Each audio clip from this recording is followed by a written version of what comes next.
خدا کو کیوں مانیں اور مذہب کو کیوں اپنائیں؟ یہ لاش باہر کیسے آ گئی؟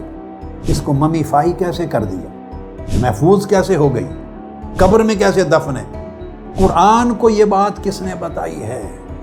قرآن مجید کی آیت دکھائی گئی، ڈاکٹر مورس بیوکیل اسی وقت مسلمان ہو گئے۔ کس نے قرآن میں یہ بات بتائی تھی کہ شہد کی مکھیاں فیمیل ہیں؟ قرآن مجید کو غلط ثابت کرنے کے لیے معاذ اللہ ریسرچ شروع کی، اینڈ پر قرآن مجید کو سچا مان لیا۔ اللہ پاک فرماتے ہیں نشانیاں دیکھتے ہیں مگر میری نشانیوں سے میری خبر نہیں پاتے۔ ان کا مقصد صرف تشکیک پیدا کرنا، بچوں کو گمراہ کرنا، بے راہ کرنا، بے خدا کرنا۔ تاجدار کائنات 1400 سال پہلے بتا گئے اگر خدا نہ ہوتا تو مصطفیٰ کو علم کس نے دیا ہوتا؟ میں سیلوٹ کرتا ہوں آقا علیہ السلام، آپ کی نبوت اور رسالت کو، آقا آپ کے عطا کردہ دین کو۔